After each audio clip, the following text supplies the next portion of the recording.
Good morning, good morning. It is 11:30 Eastern time. Oh gosh, look at the light behind me. I'm gonna have to try and fix this somehow.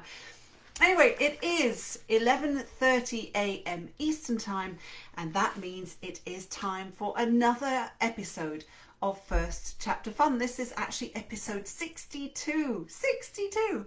Completely bananas. But I suppose when you think about it, it started on March 17th, so yeah, it would be, I guess, wouldn't it? If this is the first time you have joined an episode of First Chapter Fun, this is where my fictional partner in crime, Hank Philippi Ryan, my gosh, I'm struggling this morning, read the first chapter of a new book, of a different book, not ours, but other authors, twice a week, the days with a T, Tuesday and Thursday here on Instagram Live on my phone, and here on Facebook Live on my webcams. I have a bit of a different setup. I used to record in the spare room, and now I find that in the office actually works better. So how is everyone? I see Kaylee has joined, I see Lisa, I see Michelle, I see Glennie, I see Hank, of course. Good morning, good morning. And over on Facebook, we have Grace and Carla as well. So lovely to see you. I've missed you.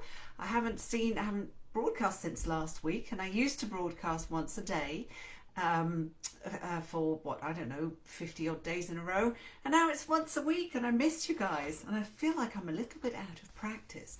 So we have Brad as well, who's joined us on Facebook, and Hank is over on Facebook as well, because you can watch on both platforms. And today I will be introducing you to Broken Genius. I was asked to hold them. There we go. Broken Genius by Drew Murray. I hope that's close enough I'm going to go up onto Facebook. There we go. It's a little bit weird. There we are. So that's the book I'll be reading from today. And Drew will be joining us, or might have joined us already actually, both on Facebook and on Instagram. So please, this is his debut. So really exciting. You can leave comments and questions. As always, I will record, I will save these broadcasts to our First Chapter Fun group on Facebook, and also all of the previous episodes are in the archive, so both on Instagram and on Facebook. And Drew has just joined. Good morning, Drew. Lovely to see you. Lovely to know you're here.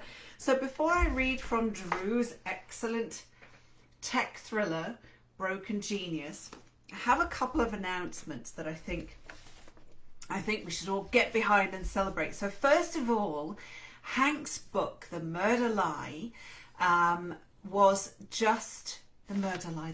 I'm really struggling. I was thinking that's not what the title is. It's The Murder List. Hank Philippi Ryan's excellent novel, brilliant thriller from last year, The Murder List, has just been nominated for an Anthony Award. So massive round of applause for Hank. Another nomination. That's fantastic. Congratulations.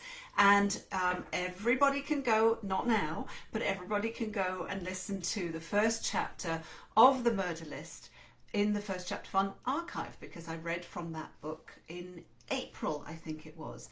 Also out today, some other First Chapter Fun what would you call them, alumni, I guess. We have Stranger in the Lake by Kimberly Bell, which is just a stellar read. I've inhaled all of her books. I mean, there's no secret that I love Kimberly's stuff. We have Molly Fader's The Bitter and Sweet of Cherry Season, which is also out today.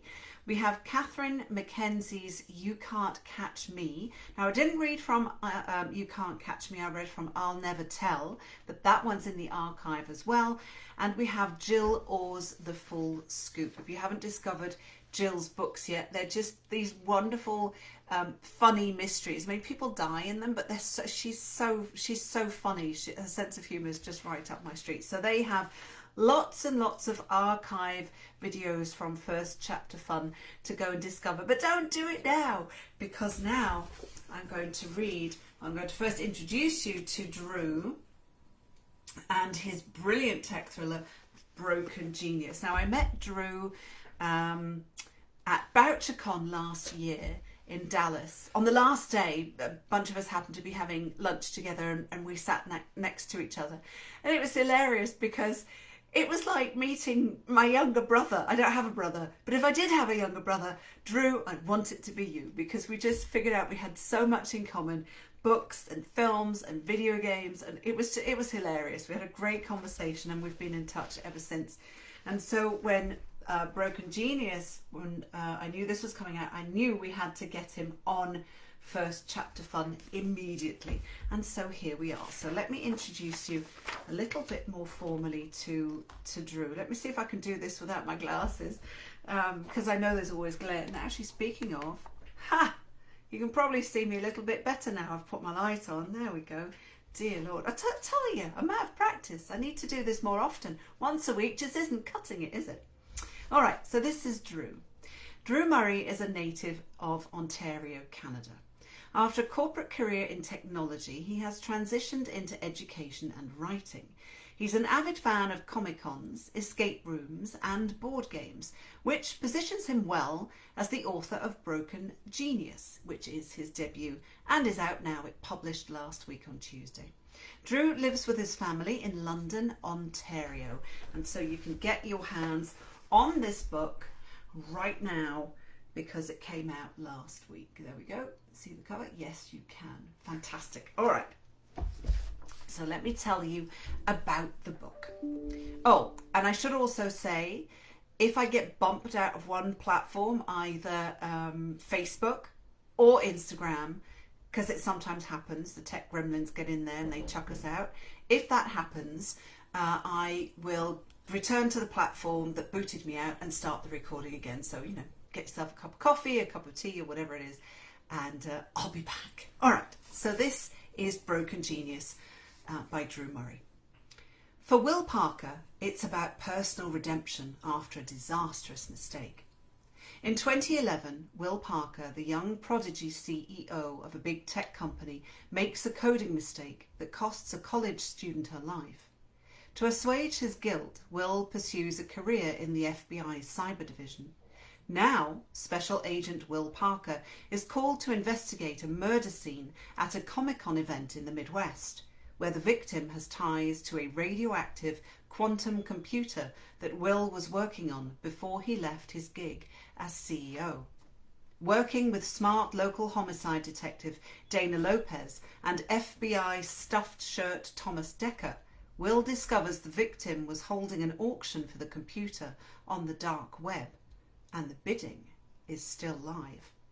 With bidders including a legendary Chinese hacker, Russian criminals sent by the Kremlin, and a corporate executive desperate to escape a scandal, Will once again finds a life in his hands when the victim's daughter is taken hostage. A trail of blood and high-tech breadcrumbs leads Will deeper into mystery, danger, and a race against time to keep unlimited power out of the wrong hands. Sounds good, doesn't it? Yes, yes, it does, because it is. So that's Broken Genius. I'm going to hold that up. There we go. You can definitely see that on Facebook. I have a frog in my throat, or a cat in my throat, as they say in French. Excuse me. All right. So let me read it, and I'm going to have to put my glasses on for this, because otherwise I'm going to make a mistake and then I'm going to sound like an idiot. So let's not do that. All right. So this is Broken Genius. Man, oh man. There we go. See, I'm out of practice. Broken Genius by Drew Murray, which incidentally Kelly Armstrong, no other than Kelly Armstrong, has called a tech thriller with brains and heart. So this is chapter 1, March 10th, 2011. The night I was supposed to fly to Japan, I didn't know how little time I had left before my personal apocalypse. Had I, there's one thing I would have changed. The one thing that wakes me in the night, my teeth clenched so tightly I think they're going to crack. The one thing that puts blood on my hands and a death in my ledger. The one thing that won't let me go. I wouldn't have made a mistake. Yeah, I know, everyone makes them and all that, but not me. I started my first company before I could drive. The company I really became known for, the one that became a household name, came later. Valued at over $1 billion pre-IPO, Castanet is what the Valley calls a unicorn. They're not as rare as they once were, but people still sit up and pay attention when they're run by a guy in his 20s. That wasn't enough for me. I wanted a place in the history books. When I got to Japan, I'd close a deal that would put my name alongside Jobs, Gates and Zuckerberg. While I was supposed to be popping the cork on a bottle of Cristal on our private jet, I was instead sipping a stale green smoothie, huddled around a computer screen in the dark with a hairy, bearded guy, trying to get the FBI off my back without blowing everything up.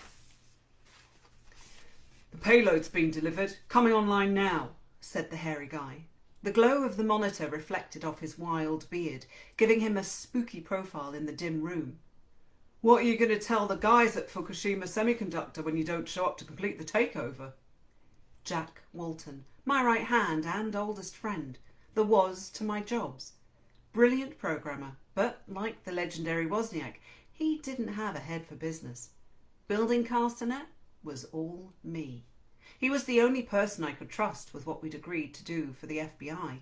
If word got out, it would be a disaster. "I'll make it in time to close the deal. I'll take the jet when we're finished here. I just won't have time to check in at the hotel, which means I'll have to shower at the airport." "Noble sacrifice, considering this deal's going to make you a billionaire," said Jack, noting the distaste in my voice. "But first, wherever this guy is, we have to find him." "We will. Then that FBI dude, what was his name? Salazar something?" "Burke," said Jack, rolling his eyes. "Special agent in charge, Salazar Burke." "Whatever, details," I answered, waving my hand back and forth. "Then we can get on with Fukushima while Burke takes credit for our genius." The agent had shown up on our doorstep from the LA field office with a problem. This sick fucker, Bruce Sterling, had kidnapped a girl named Kate Mason right out of her college dorm. The FBI said he'd taken some other girls before, all of whom turned up dead, and in each case he'd used our software to live stream his exploits with them. While the media hadn't gotten a hold of the story, they could. The negative press from that revelation would be bad, but I was sure Ace Pryor, our operations guy, would be able to contain it. He's good and calm in front of the camera. Then Burke showed me and Jack pictures of Sterling's previous victims. It's easy to stand on your high moral ground when it's just an ideal, words on a page, or in a mission statement. But when you see the things Burke had to show, it changes you. It hits you on a level deeper than intellect, right at the part of your brain that evolved from a furry little mammal whose drive was survival from predators. Burke told us he had to find Sterling before he did those things to this Kate girl. It didn't matter who Kate was or where she came from. You see someone facing that kind of horror, you help. But that doesn't mean you have to throw away everything you've spent years building.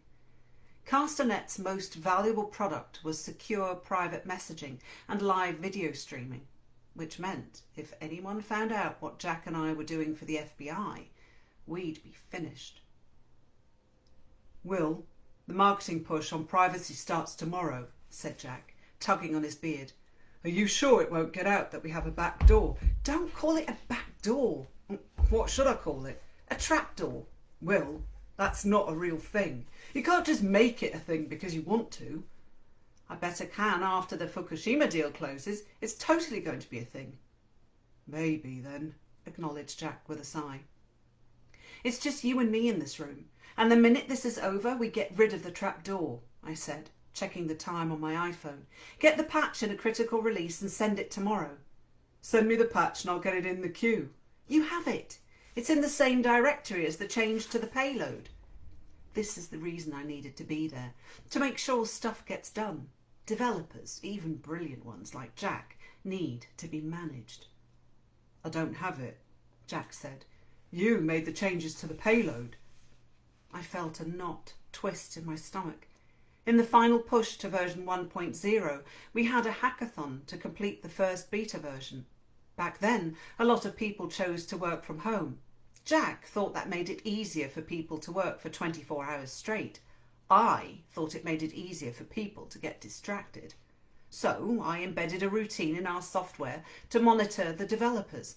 It took a picture using their own webcam with the message, "Don't get distracted, get back to work," along with their physical location. I thought it was hilarious. Jack called it demotivating. Whatever. It worked. Now we were using that app to get a location on Sterling and give it to the FBI. One quick change to the code to suppress the message pop-up on Sterling's screen and we were ready to go. Without that change, Sterling would know immediately that someone had found him. What would he do to Kate then? And who would he tell about our trap door? "I didn't do it," I said, swallowing hard.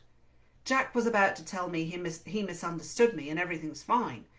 I was busy with the Fukushima deal all day. You made the changes to the payload.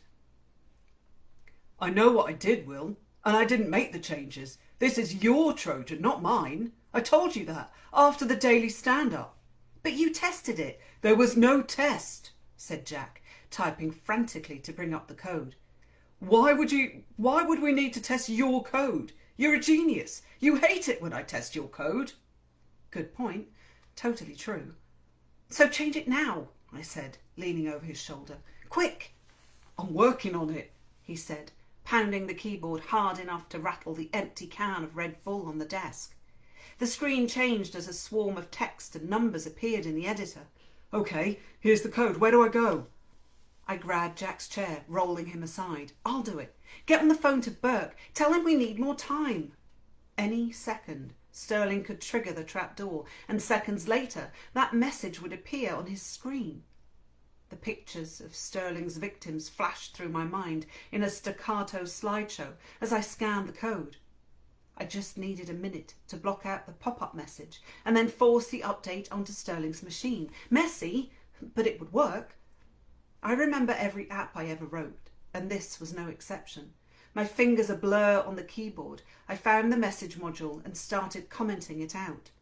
Before I could finish, I heard a distinctive warbling ringtone. A special ringtone I'd set up on my phone, so I'd know I had another funny webcam shot of an intern. Only now, it wasn't going to be an intern, and it would be anything but funny. For a second, my fingers froze, my mind forming this idea that maybe I hadn't heard it. "Did that just happen?" Jack asked from the other side of the desk, phone in hand, shattering my illusion. I pushed back from the workstation, the knot in my stomach tightening into a wave of nausea. I took out my iPhone. There was a message. The picture showed what looked like the unfinished basement of an old house. A chair sat empty in front of a concrete wall, floor beams just visible at the top of the frame. In the corner was the "Get Back to Work" message, along with the IP address and physical location on a map. The app had worked. But without the changes I'd been frantically working on, the same message I was looking at was also on Sterling's screen. "What do we do?" Jack was pale underneath his hairy face, the bluish glow of the monitor making him look like a corpse. "Is that on mute?" I whispered, pointing at the phone. "Yes," said Jack. "Are you sure?" "Yes." "Then we do nothing." "What?" Jack threw his arms up in the air. "What can we do? The second Sterling touches the computer, the message disappears and no one else will ever know." "Are you serious, Will? What about the girl?" "Get Burke there," I said, handing over my iPhone with the location. "What if they can't get there?" "Tell them to hurry." Burke must have come on the line because Jack started talking very rapidly. I pulled up the live stream console and punched in Sterling's ID. Online, but inactive. Maybe he'd booted up his computer and walked away. A red button turned green, crushing my hopes. He was launching a live feed. My finger hovered over the mouse. I wanted to stand up and walk away, but I couldn't. I had to get control of this somehow. Time, that's all I needed. "Burke says local PD SWAT are on the way," Jack said, "but it's going to be a few minutes." I clicked the button. The video stream came up. The chair was still empty. "Is that live?" he said, looking over my shoulder. "Can we hear anything?" I reached out, and turned up the volume on the expensive self-powered external reference speakers I'd bought for every workstation in the office. Not even Facebook had them.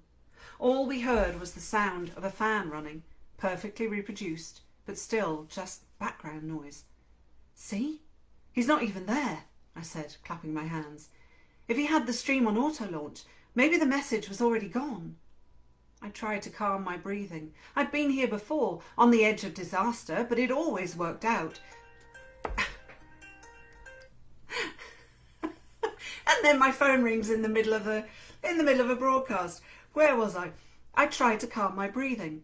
I'd been here before, on the edge of disaster, but it always worked out, and there was no reason to think that this time would be any different. Jack and I stared in silence at the screen. 1 minute, 2, 10. We watched the minutes tick off on the clock in the corner of the screen. Where was the damn SWAT team? Then came a new sound, the low grinding of something being dragged, combined with the shriek of metal on concrete, perfectly clear through the expensive speakers. A person backed into the frame, a big guy wearing a golf shirt with sweat stains under the pits. He looked unkempt, messy, unclean. My upper lip lifted in disgust. Gross. The man spun around, stepping back to reveal another chair, metal. But this one wasn't empty. I recognised Kate Mason from her pictures. She was bound and gagged, her eyes as wide as golf balls, threatening to burst out of her head. Her chest rose and fell rapidly, taking panicked, shallow breaths.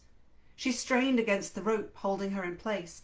I recognised the rope as the round, multi-layered type from the climbing gym. "Tell Burke to hurry up!" I shouted, my voice cracking. The door opened behind us, and a tall, thin man popped his head in, Ace Pryor. "Will, I think you need to look at the news. It's Japan." There was a warning tone in his voice, but I didn't have time for it. "Not now!" Jack and I thundered in unison. Ace held up his hand and backed out of the door. Jack went back to the phone, begging Burke to hurry. On screen, Sterling pulled the empty chair into the frame and sat down in it. He threw his arms around Kate's shoulders like a brother. No, too intimate for that. Like a boyfriend. A shiver went down my spine, making me shift in my seat. "SWAT's 1 minute out," said Jack from the desk. "They're getting into position." Bruce Sterling's dirty face broke into a smile, revealing a mouthful of surprisingly white and perfect teeth. I clenched my jaw, recoiling from the screen. Something about his smile made me want to hurl up that stale green smoothie. "Please hurry," I silently repeated over and over in my head. There was still time. There had to be. SWAT was outside, for fuck's sake. What was taking so long? Sterling leaned forward into the camera, looking right into the lens. His gaze penetrated my soul from 1,000 miles away. He licked his lips and cleared his throat like a predator preparing to feast. "I'm not distracted," he said with a wink. "Let's get back to work." Get back to work. The message. He'd seen it. Time was up. Ah! Dear me! Okay, that was the brilliant opening of Broken Genius, which you can see both on Instagram. There you are. I can't see my face now, which is great because you don't need to. And on Facebook, Broken Genius by Drew Murray. If it kicks off like that, just imagine what's going to happen next. Well, you don't have to imagine too long because this book is out, came out last week on Tuesday, and you can get your hands on it right now, and I strongly suggest that you do that. Yeah, sorry, all booked up, just says that gave me chills. Yes, no kidding, I know it really does. And also, this is the highlight of my week. It's so wonderful to see so many of you on Facebook and on Instagram. I see lots of comments as well on Facebook. It's difficult to interact obviously when I'm reading, but I always go back and I always read all of the comments, and it's so lovely. So many. Judy on Facebook says, yes. Elizabeth says Creepville. Tracy says she's a goner. Well, Tracy, you write crime as well, so we would know this, wouldn't we? But maybe not, who knows. Yes, Hank says creepy, as does Grace. It really is. So, such a great book. And I love the Comic-Con aspect as well. I think that is so cool and so unique. So make sure you check this one out, Broken Genius by Drew Murray. There we go. All right. So, it's Tuesday. We'll be back on Thursday. And we will be reading from, we're changing tack a little bit, Diane Freeman's A Lady's Guide to Mischief and Murder. This will be, I know you can see that well on Instagram. Let me show that on Facebook as well. I know that's a bit weird on it. Oh, look, you can see my ring light. Yes, I've got one of those. There we go. This will be Thursday's reads. And if you have not yet seen the little videos, so Hank always makes these brilliant little videos for all of the reads, and they're just absolutely so delightful to give you a little taste, to give you a little inkling of what's going to happen on Thursday. So that's it for First Chapter Fun for today. We will see you again, of course, on Thursday. Oh, Judy just says, nice that Drew is a Canadian author. Yes, he's out in London, Ontario, not the UK. So please join us again on Thursday. We will introduce you to Diane's book. That will be lovely. And as always, please, until then, stay safe, stay kind, and we'll see you on Thursday. Thank you for watching.